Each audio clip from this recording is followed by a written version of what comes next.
ಅವರು ಲೋಕ ಅದಾಲತಲ್ಲಿ ಸೆಟಲ್ಮೆಂಟ್ ಮಾಡ್ತೀವಿ ಅಂತ ತಗೊಂಡಿದ್ರು. ಅದಕ್ಕೆ ಇವರು ನೆಸೆಸರಿ ಪಾರ್ಟಿ. 1 minute. ಹಾ. Yes. ಲೋಕ ಅದಾಲತಲ್ಲಿ ಸೆಟಲ್ಮೆಂಟ್ ಮಾಡ್ತೀವಿ ಅಂತ ತಗೊಂಡಿದ್ರು. ಏನ್ ತಗೊಂಡ್ರು? ಸೆಟಲ್ಮೆಂಟ್ ಆಗಿಲ್ಲ. ಏನ್ ತಗೊಂಡ್ರು? ಕೇಸ್ ಲೋಕ ಅದಾಲತ್ ಹಾಸ್ಕೊಂಡಿದ್ರು ಸ್ವಾಮಿ. ಏನಾಯ್ತಲ್ಲಿ? ಅಲ್ಲಿ ಸೆಟಲ್ಮೆಂಟ್ ಆಗಿಲ್ಲ ಸ್ವಾಮಿ. ಆಗಿಲ್ಲ ಅಂದ್ರೆ ವಾಪಸ್ ಇಲ್ಲೇ ಬರ್ಬೇಕು. ಮೆರಿಟ್ಸ್ ಮೇಲೆ ಹೇಳಿ. ಕಮಾನ್ ಮೆರಿಟ್ಸ್. ಅದೇ ಸ್ವಾಮಿ ನಾವು ಅದಕ್ಕೆ ಅವ್ರಿಗೆ ನೋಟಿಸ್ ಇಶ್ಯೂ ಆಗ್ಬೇಕು ಸ್ವಾಮಿ. ಅವರು ಬೇರೆ ಏಜೆನ್ಸಿ ಕೊಟ್ಟವ್ರ ಅಮೌಂಟ್ ರಿಕವರಿ ಮಾಡಕ್ಕೆ. Correct. They have right to do it. ನೀವು ದುಡ್ಡು ಎಷ್ಟಿದೆ ಬಾಕಿ? ಅಮೌಂಟ್ ಗಿಂತ ಜಾಸ್ತಿ ಕಟ್ಟಿದ್ವಿ ಸ್ವಾಮಿ. ದುಡ್ಡು ಎಷ್ಟಿದೆ ಬಾಕಿ ಹೇಳಿ ಸರ್ ಲೋನ್ ಅಲ್ಲಿ? ಬಾಕಿ ಇಲ್ಲ ಸ್ವಾಮಿ, ಜಾಸ್ತಿ ಕಟ್ಟಿದ್ವಿ ಸ್ವಾಮಿ ನಾವು. ಈಗ ಯಾವ್ದ್ರದ್ದು ಇದು? ಒಂದ್ ನಿಮಿಷ, ಸ್ಮಾಲ್ ಸಬ್ಮಿಷನ್. Wait sir. ಎಷ್ಟು ಲೋನ್ ತಗೊಂಡಿದ್ದು? 90,80,296 ರೂಪಾಯಿ. ಎಷ್ಟು? 15 ಲಕ್ಷಕ್ಕೆ ನಾವು ಲೋನ್ ತಗೊಂಡಿದ್ಕೆ. ನೀವು ತಗೊಂಡಿದ್ದಕ್ಕೆ ಎಷ್ಟು ಕಟ್ಟಿದ್ದೀರಾ ಸರ್? 15 ಲಕ್ಷ ತಗೊಂಡಿದ್ವಿ ಸ್ವಾಮಿ ಲೋನ್. ಅದಕ್ಕೆ ನಾವು 29,80,296 ರೂಪಾಯಿ ಕಟ್ಟಿದ್ವಿ. ಆದ್ರೆ ಅವರು ಬಡ್ಡಿ ಇಂಟ್ರೆಸ್ಟ್ ಎಲ್ಲ ಸೇರಿಸಿ ಇನ್ನೂ ಕಟ್ಬೇಕು ಅಂತ ಹೇಳ್ತಾವ್ರೆ. 1 ನಿಮಿಷ ತರ್ಡ್. Yes sir. You are which bank? Bandhan bank Malad. Malad, this account has to transfer ದು You forget it. Reconstruction Company Limited. That's all right. What is the amount in due? Don't know, my lord. This regular. ಈಗ entry ಮಾಡಿದ್ಯಾ ಅಲ್ಲಿ? Yes, my lord. ಈಗ position ಕೊಟ್ಟಿದ್ದಾರೆ ನಿಮ್ಗೆ? ಇಲ್ಲ ಸ್ವಾಮಿ, position lock ಮಾಡ್ಕೊಳಕ್ಕೆ ಇದು ಅವ್ರ ಏಜೆನ್ಸಿ ಕಡೆಯಿಂದ ನಾನು ಕೇಳಿದ್ ಒಂದೇ ಪ್ರಶ್ನೆ.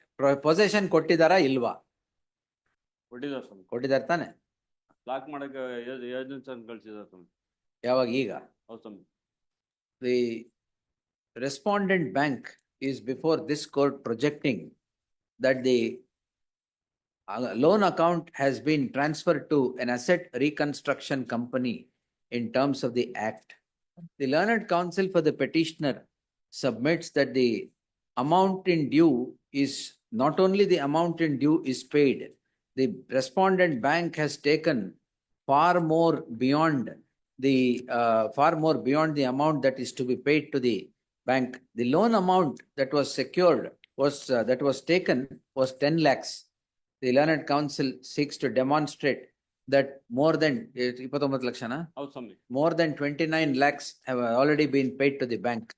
The counsel now submits that since the loan is transferred to an asset reconstruction company, they are wanting to lock madidara iga. They are wanting to lock the premises of the petitioner. In the light of the said submission, if any asset reconstruction company who has come into the shoes of the respondent would want to precipitate the matter or overreach the orders passed by this court, the matter would be viewed seriously against the asset reconstruction company and the coercive arm of law would be unleashed against them. As a poor home buyer is now made to bear the brunt of unnecessary litigation despite him paying more than what is to be paid to the respondent bank. Yes. Which is that asset reconstruction company? Kodil. Please. 6 lakh ಲೋನ್ಗೆ 20 lakh ತಗೊಂಡು ಆಟಾಡಿಸ್ತಾ ಇದ್ದಾರೆ. ಇವ್ರನ್ನ party ಮಾಡಿ. Necessary party. Party ಮಾಡಿ ಇದಕ್ಕೆ. ಈಗಲೇ ಮಾಡಿ. The learned counsel for the petitioner seeks leave to implead the asset reconstruction company. ಯಾವುದು? Yes yes ಇಲ್ಲಿದೆ ನೋಡಿ. ತೊಗೊಳ್ಳಿ, ಈಗಲೇ ಮಾಡಿ. ಕಾಪಿ ಸರ್ ಹಾಕಿದ್ದೀರಾ ಆಲ್ರೆಡಿ? ಹೌದು ಸ್ವಾಮಿ, ಮೆಮೊ ಹಾಕಿದ್ದೀನಿ. ಅಮೆಂಡ್ ಮಾಡಿ, ಕಾಸ್ಟ್ ರೈಟ್ ಅಮೆಂಡ್ ಮಾಡಿ.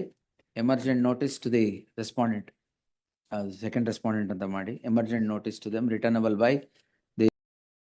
Click on subscribe button and press the bell icon to get updates from Ye TV Kannada.